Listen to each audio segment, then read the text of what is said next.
aimé et qui s'est livré en moi. Qui s'est livré, pardon, pour moi. Qu'est-ce que c'est que la foi de Dieu? C'est la foi qui se repose sur les paroles et les promesses de Dieu. La foi de Dieu, Seigneur.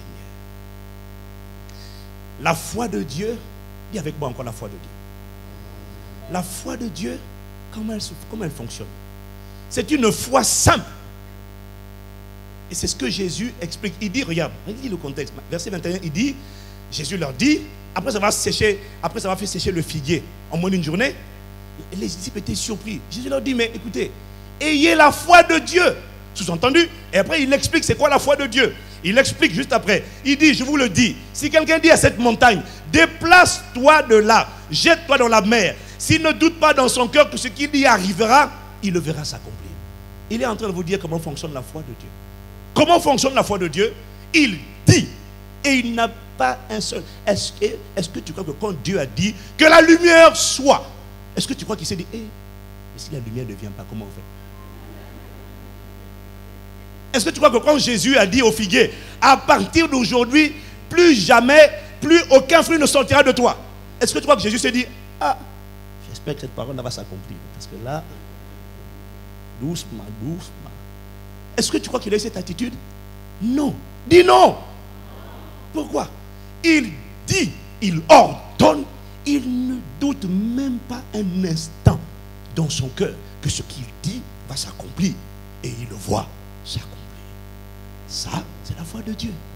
Dis à quelqu'un, ayons la foi de Dieu. Et la Bible dit, c'est par cette foi que Dieu a créé les mondes, l'univers. Rien n'existait. Dieu a parlé et les choses ont été manifestées. Elles n'existent, en fait, elles ne se voyaient pas. Il les a fait sortir de l'invisible au visible. Comment? Par une parole. Ça, ce sont les caractéristiques de la foi de Dieu. Alors, j'entends quelqu'un qui me dit, oui, mais comment je fais pour avoir la foi de Dieu? Qui se pose la question? Comment je fais pour avoir cette foi qui déplace les montagnes? Comment je fais? J'ai une bonne nouvelle pour toi. Tu l'as déjà. Ouais, je sais, tu me regardes comme ça parce que tu dis, Il dit, alors là, j'ai du mal à te croire. Tu l'as déjà. Écoutez-moi, nulle part dans les épîtres, je dis bien, faites une distinction entre les évangiles et les épîtres. Les 4 évangiles et les épîtres. Nulle part dans les épîtres, dans la personne qui a reçu. Si tu n'as pas reçu Jésus, ça ne s'adresse pas à toi, c'est vrai. Mais si tu as reçu le Seigneur, nulle part dans les épîtres, on vous demande d'avoir la foi. Nulle part. On nous demande de grandir dans la foi, de nous fortifier dans la foi, de tenir ferme dans la foi, mais nulle part on te demande d'avoir la foi. Pourquoi? Parce que tu l'as déjà lorsque tu as reçu le Christ Jésus dans ta vie. Pourquoi? Parce que l'Esprit qui est venu habiter en toi, le Saint-Esprit, est l'Esprit de foi. 2 Corinthiens 4, verset 13. Voilà ce que Paul écrit. Nous sommes animés de ce même esprit de foi dont il est question dans cette parole de l'Écriture. J'ai cru, voilà pourquoi j'ai parlé. Nous aussi nous croyons et c'est pour cela que nous parlons. Nous sommes animés de ce même esprit de foi. Si tu as reçu Jésus-Christ, tu as reçu l'esprit de foi. Romains chapitre 12, verset 3. Je lis avec la version Nouvelle Bible Second. Romains chapitre 12, verset 3. Est-ce que vous me suivez toujours? Voilà ce qu'il écrit. Il dit, par la grâce qui m'a été accordée, je dis à chacun d'entre vous de ne pas avoir de prétention excessive, mais de tendre à vivre avec pondération, chacun selon la mesure de la foi que Dieu lui a donnée en partage. Alors, je sais que quand vous allez lire ce texte dans les différentes traductions, vous n'allez pas forcément le comprendre, hein, parce qu'il y a la version, lui, second classique, dit, selon la dernière phrase dit, selon la mesure de foi que Dieu a départie à chacun de vous. Mais je vais vous dire, parce que je suis encore allé rentrer dans le texte en grec, je vais vous dire ce qu'il dit littéralement. Il dit en grec, en fait, et l'anglais l'a mieux traduit, il dit, Dieu a donné à chacun d'entre vous la mesure de foi. Voilà, point final. Dieu a donné à la nouvelle création la mesure de foi. Donc, tu as une mesure de de foi que tu as reçu lorsque tu as accepté Jésus-Christ dans ta vie. Le Saint-Esprit est venu habiter en toi. Le Saint-Esprit est l'esprit de foi. La mesure de foi a été donnée à chacun d'entre nous. Certaines versions disent la même mesure de foi. D'autres ne le disent pas. Mais d'autres disent la même mesure de foi. Qu'importe. Tu as la mesure nécessaire. Dis Amen. Alors, au cas où tu douterais, je te pose une question. Comment as-tu reçu Jésus-Christ dans ta vie? Tu l'as vu? Tu l'as reçu comment? Ok. Comment est-ce que tu fais pour prier un Dieu que tu ne vois pas, que tu ne sens pas, que tu ne touches pas? Tu le fais comment? Comment tu fais pour savoir, c'est-à-dire pour avoir la connaissance que Dieu... Ok, question. Qui croit que Dieu est réel? Ah bon? Vous le croyez vraiment? Donc Paul dit, c'est ça, tu as la foi déjà? Dis-moi Amen.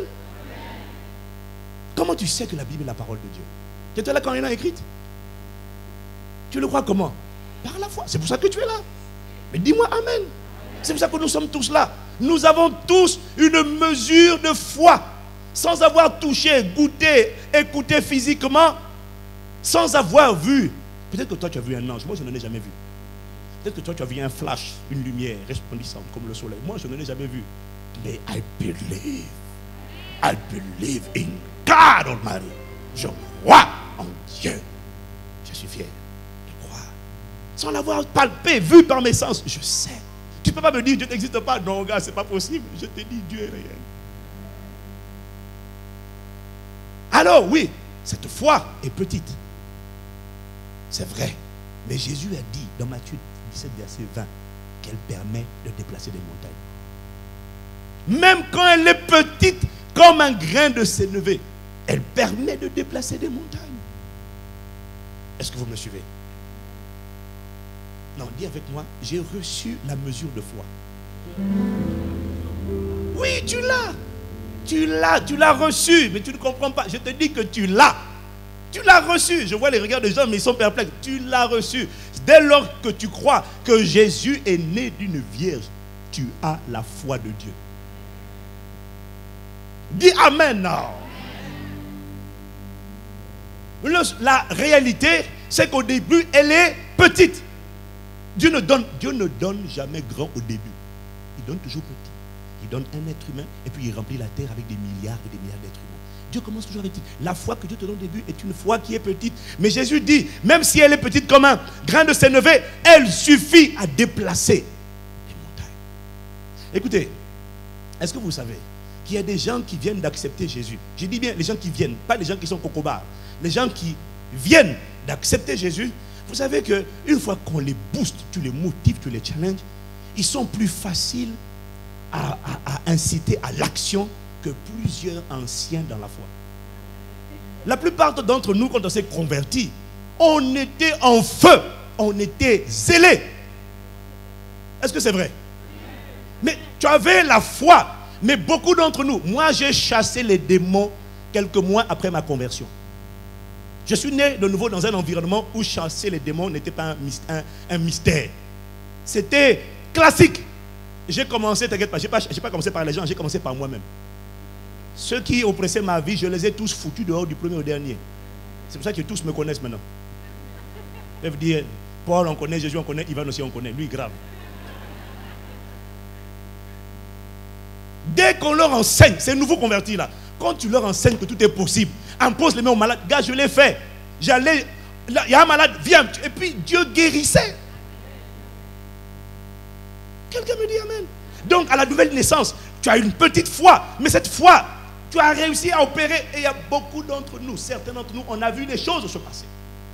J'ai chassé des démons. Après m'être occupé de ce qui me pressait, moi, j'ai chassé les démons des gens. J'avais quelques mois, quelques semaines, moi dans le Seigneur. Je n'avais pas un an. Je n'étais pas baptisé d'eau. J'ai chassé les démons. Toi là, dis-moi, combien tu en as chassé? Cocoba depuis 1950 dans le Seigneur. Oui, je crois au Jésus. Oui, oui. Ok, on va pas se fâcher, On parlait de ton voisin. Mon point est ceci. Tout le monde a la mesure de foi. Dis avec moi, j'ai reçu la mesure de foi. Tu as reçu la mesure de foi. Je vais t'expliquer c'est quoi le problème. Tu as reçu la mesure de foi. Le seul problème, c'est que tu ne l'as pas exercé. Comme un muscle, quand tu ne l'exerces pas, il faiblit, il s'atrophie. Est-ce que quelqu'un me suit? Donc tout le monde, nous tous, tu as la foi de Dieu. Le grec ne dit pas la foi en Dieu, c'est la foi de Dieu. C'est-à-dire la capacité à dire à une montagne, déplace-toi de là, jette-toi dans la mer. Et tu ne doutes même pas. Car c'est comme ça que je chassais les démons. J'étais seul dans ma chambre, j'ai dit tu sors. Je ne sais pas d'où tu viens. Chine, Inde, Congo, Afrique, je m'en moque. Tu sors. Et quand tu es venu, tu n'as pas bougé mon corps. Tu sors sans bouger mon corps. Et je l'ai vu s'accomplir. Au début, ça bougeait. Après, quand j'ai dit tu fais ça, tu ne bouges pas, il a arrêté de bouger et puis il est sorti. Quelqu'un me dit amen. Mais oui. J'ai vu ça. C'est comme ça que j'ai été délivré de la calvitie. Bon, ça, il ne faut pas enregistrer. On peut effacer. Ah, écoute, dans ma famille, dès 18 ans, tout le monde était chauve. J'ai dit, mais attends, la Bible dit tous les cheveux de votre tête sont comptés. Comment tu vas compter mes cheveux si on n'a plus? Et en plus, le texte grec est encore plus puissant que compter. Il dit littéralement, tous les cheveux de votre tête sont numérotés. Comment tu vas numéroter ce qui n'existe pas? Cheveux au nom de Jésus repoussés. Et je ne doutais pas, Je savais que ça allait repousser. C'est pas la peine maintenant de regarder ma tête. Parce qu'il y a qui vont dire, ouais, mais sur le côté gauche, on dirait, laisse tomber. Ça fait plusieurs dizaines d'années que j'ai dit cette déclaration, ils sont là. Je coupe toutes les semaines. Alléluia, gloire aussi.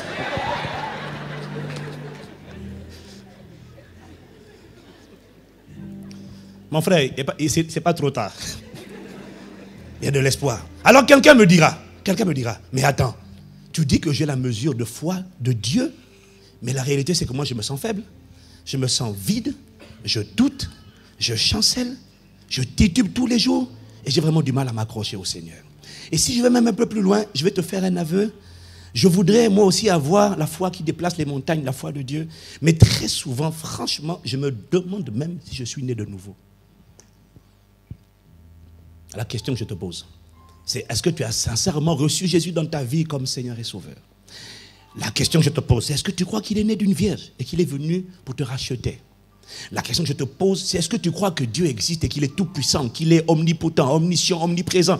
Si ce minimum-là, tu le crois et que cet esprit de foi est venu habiter en toi lorsque tu as dit Seigneur, viens dans ma vie, je ne suis pas parfait, mais viens, alors tu as cette mesure de foi de Dieu. Sors de la culpabilité, sors de l'interrogation. Tu doutes, mais je te dis que tu as cette foi.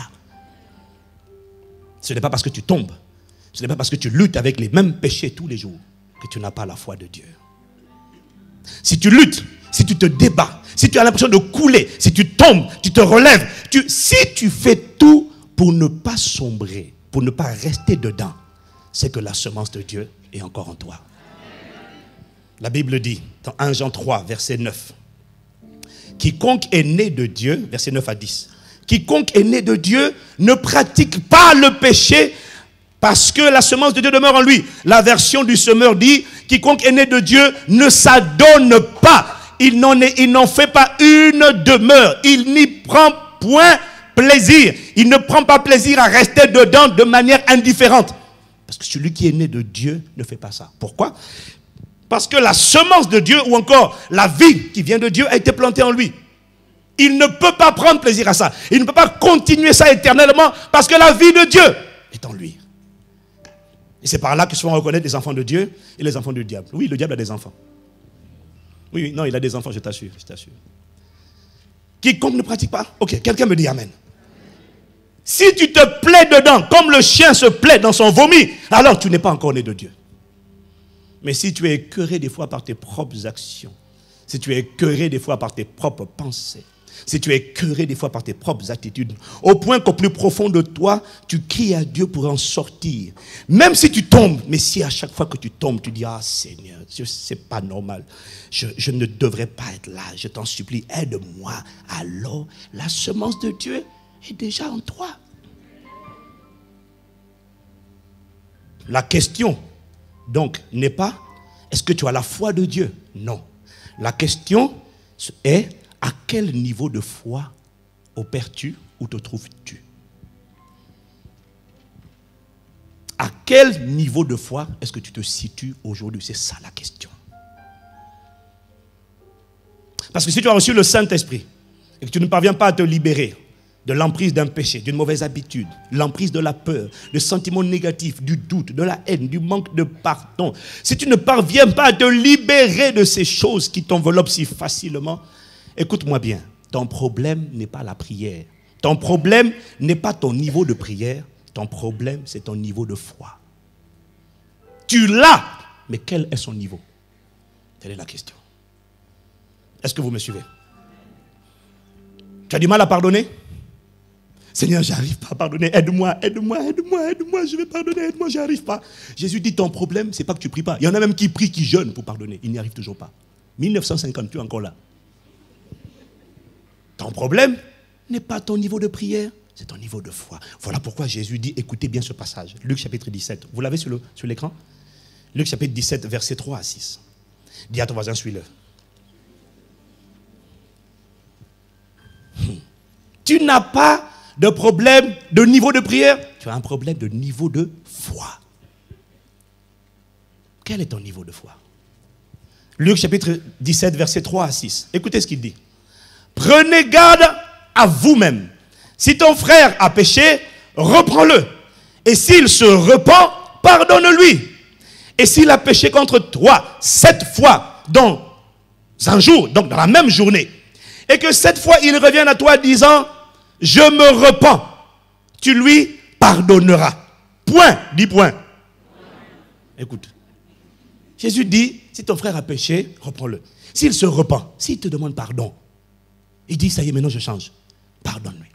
Et si 7 fois dans la même journée, 7 fois, il vient te voir pour la même chose, il tombe à chaque fois. Si ton mari fait ça 7 fois, chérie, je suis désolé, je ne demande pas, je ne vais plus recommencer. Vraiment? Tu me promets? Non, là c'est promis. Là je fais. Non, là c'est. Parce que si jamais j'entends encore ça. Tu crois même que c'est le Saint-Esprit qui l'a saisi? C'est pas le Saint-Esprit, c'est pas le Saint-Esprit. Il y en a un prêtre. Non, non, non, non, non. Ça c'est pas de Dieu. Ça c'est pas de Dieu. Tu promets? Oui. Demain tu apprends qu'il a fait la même chose. Alors là, 7 fois. On ne parle pas dans un an, en une année. On dit dans la même journée. Chérie, excuse-moi, je me baladais, je n'ai pas fait exprès, je suis tombé sur une femme, tu comprends? La même journée, 7 fois. Alors là, est-ce que vous me suivez? Est-ce que vous comprenez le contexte? Les apôtres disent quoi? Moi, écoute, je vais bien aimer, pardonner, mais là, dans la même journée, tu fais la même bêtise, la même abomination, et tu vas me dire 7 fois, pardonne. Jésus dit, oui, pardonnez. Regardez la réaction des disciples. Regardez juste après. Les disciples dirent. Le français écrit dire. Le mot grec, qui est traduit par dire, veut littéralement dire répondir. Ça veut dire que c'était une réponse à l'affirmation de Jésus. Dis Amen. Regardez la réponse des disciples. Tout de suite, il dit, Seigneur, augmente-nous la foi. Là, il faut que tu m'augmentes la foi. Parce que là, il y a une balle de baseball dans le coin. Seigneur, ma foi, donne-moi la foi. Si tu ne me donnes pas la foi, je frappe. Donne-moi. Donne-moi la foi, Seigneur. Là, il dit, Seigneur, donne-nous la foi. Non, est-ce que vous me suivez? Écoute-moi, écoute-moi. Les disciples ne disent pas, Seigneur, prie pour nous. C'est dur. Ils ne disent pas, Seigneur, fortifie-nous, afin qu'on soit capable de pardonner. Ils ne disent pas, Seigneur, prie pour nous, afin qu'on ait la force de pardonner. Ils disent, Seigneur, augmente notre foi. Pourquoi?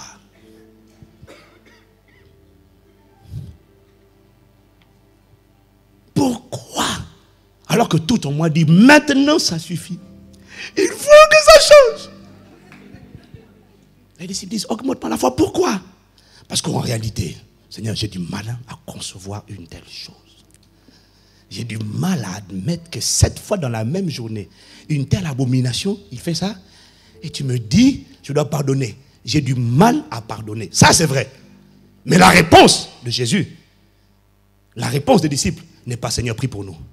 C'est Seigneur, augmente-nous la foi. Pourquoi? Parce que si je ne peux parce que la réalité, c'est que je ne peux pas pardonner si ma manière de penser concernant cette personne ou cette situation, si ma manière de la percevoir, de l'envisager, de voir la chose, de l'approcher ne change pas, mon attitude ne changera pas. Si mes pensées dominantes concernant cette personne ne changent pas, mon attitude envers lui ne changera pas et mes actes ne changeront pas. Est-ce que vous me suivez? Or, ce mécanisme à travers lequel mes pensées impactent mon attitude et mon attitude impacte mes actions s'appelle la foi. Alors voilà pourquoi il dit augmente ma foi. Ça fait longtemps que tu pries pour être libéré, guéri, transformé. Ça fait longtemps que tu pries à Dieu pour qu'il te change, qu'il t'accorde la force de pardonner, qu'il t'accorde la grâce de pouvoir te libérer de quelque chose que tu sais nuisible, néfaste. Tu n'y arrives pas. Et pourtant tu pries, et tu pries, et tu pries. Dieu m'a dit, tu n'as pas un problème de prière, tu as un problème de foi. C'est ta manière. C'est parce qu'on ne comprend pas ce passage, parce qu'on ne comprend pas que la foi provient d'abord des pensées ou encore de la manière de percevoir la chose. Si ma manière de percevoir ne change pas, mon attitude ne changera pas. Vous savez, dans mon livre, il faut que ça change. Je raconte l'histoire de cet homme qui était dans un métro. Et avec ses enfants, tôt le matin, ses enfants qui étaient en train de jouer dans le métro. Et vous savez que les gens dans le métro le matin, ils ont plutôt la tête et le front fermé. Ils sont très sérieux, ils sont très coincés. Ils n'ont pas le temps d'aller au boulot. Donc c'est pour ça qu'ils sont un peu en colère après tout le monde. Et il y avait ces enfants qui jouaient. Et puis les gens, comme ces enfants couraient partout, les gens étaient irrités. Chacun se disait en lui-même, pourquoi est-ce qu'il ne fait pas taire ses enfants? Ça, c'est un père qui est incapable d'avoir une emprise sur ses enfants. C'est pas normal. Calme-les, purée. Personne ne le lui dit. Alors, il y a un monsieur qui lui aussi était exaspéré à côté, qui prend quand même son courage à deux mains et dit, écoutez, excusez-moi monsieur, pourquoi vous ne leur demandez pas de se taire et puis de rester calme?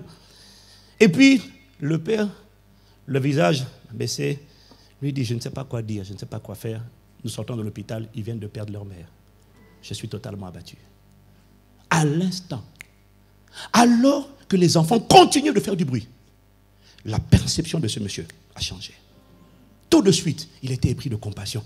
Mais est-ce que je peux vous aider? Est-ce que je peux leur offrir des jouets? Est-ce que je peux faire quelque chose? Je suis vraiment navré. Est-ce que la situation avait changé? Non. Qu'est-ce qui a changé? À l'intérieur. La perception a changé. Est-ce que quelqu'un me suit? Dis à ton voisin, tu n'as pas de problème de niveau de prière. C'est un problème de foi. Le challenge que tu as, c'est pas est-ce que je n'ai pas la foi, non. C'est quel est mon niveau de foi. Alors, c'est bientôt fini. Regardez la réponse de Jésus. Le Seigneur a des réponses quand même. Verset 6. Et le Seigneur dit. Alors eux ils disent, Seigneur, augmente-nous la foi. Et Jésus répond. Jésus répond. Si vous aviez de la foi comme un grain de sénévé, vous diriez à ce sycomore, déracine-toi et plante-toi dans la mer, et il vous obéirait. Oh. Je te dis, augmente-moi la foi, et toi tu me dis, si tu avais la foi comme un grain de sénévé, tu dirais à ce problème, tu dirais à cette maladie, tu dirais à cet handicap émotionnel, tu dirais à cette colère, tu dirais à cette haine, ce rejet, ce manque de pardon, qui ressemble pour toi à un sycomore, à un arbre géant dans ta vie, tu lui dirais, déplace-toi de là, jette-toi dans la mer. Mais Jésus dit, mais ça veut dire quoi? Je te dis, augmente-moi la foi, et toi tu me dis, si vous aviez la foi comme un grain de sénévé.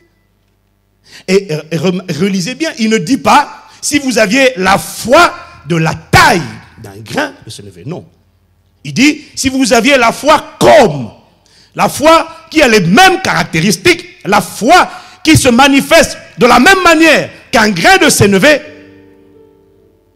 vous pourriez dire à cette montagne, déplace-toi de là, jette-toi dans la mer, ça se ferait. Est-ce que quelqu'un me suit? Il n'a pas dit si vous avez la foi de la taille. Il a dit si vous avez la foi comme. Et on a vu il y a quelques semaines, c'est vrai, on a vu que le grain de sénévé a une particularité. c'est que la Bible dit dans Marc chapitre 4 au verset 31, il est semblable, en parlant du royaume, il est semblable à un grain de sénévé qui, lorsqu'on le sème en terre, est la plus petite de toutes les semences qui sont sur la terre. Donc, il te confirme par là que ta foi que tu as reçue, la foi de Dieu, au début est petite. Dis Amen. Il te confirme que cette foi que tu reçois est petite, puisqu'il la compare à un grain de sénévé. Il dit, au début, elle est plus petite, elle est la plus petite de toutes les semences qui sont sur la terre. Mais lorsqu'elle a été semée, il dit, lorsqu'il a été semé, ce grain monte, devient plus grand que tous les légumes et pousse de grandes branches, en sorte que les oiseaux du ciel viennent se reposer dessus. Alors Jésus dit quoi? Il dit, si votre foi suivait le même processus, suivait la même trajectoire, suivait le même parcours que le grain de sénévé, vous pourriez dire à cette montagne, déplace-toi de là, jette-toi dans la mer, et vous le verrez se manifester. Sous-entendu, la foi, comme un grain de sénévé, lorsqu'elle suit le même processus, la même trajectoire, la foi comme un grain de sénévé suffirait à déraciner n'importe quel problème, n'importe quelle montagne, n'importe quelle maladie, n'importe quel obstacle. Parce que la réalité, c'est que le grain de sénévé ne reste pas minuscule, mais il grandit. Alors, qu'est-ce qu'il essaie de dire? Si vous voulez réussir à vous libérer de ce qui vous retient aujourd'hui, de cette montagne ou de ce défi, si vous voulez déplacer n'importe quelle montagne, si vous voulez changer votre vie, alors il va falloir que votre foi, que ta foi connaisse le même cycle de croissance. Donc, dans ce cas précis, ton défi n'est pas seulement la prière. Dans le cas précis là, la prière est indispensable, dis Amen. Mais dans ce cas précis, ton challenge, ton défi numéro 1 n'est pas ton niveau de prière, mais il consiste à élever ton niveau de foi. En élevant ton niveau de foi, tu vas élever ta capacité à voir différemment les circonstances et les événements de la vie. Et ça va influencer ton attitude et ça va influencer tes actions. Voilà pourquoi la semaine prochaine, je vous parlerai maintenant de comment reconnaître ton niveau de foi actuel. Où en es-tu? Nous allons incliner la tête et prier. Ce matin, j'ai une parole de consolation pour une personne. J'ai une parole de consolation pour une personne.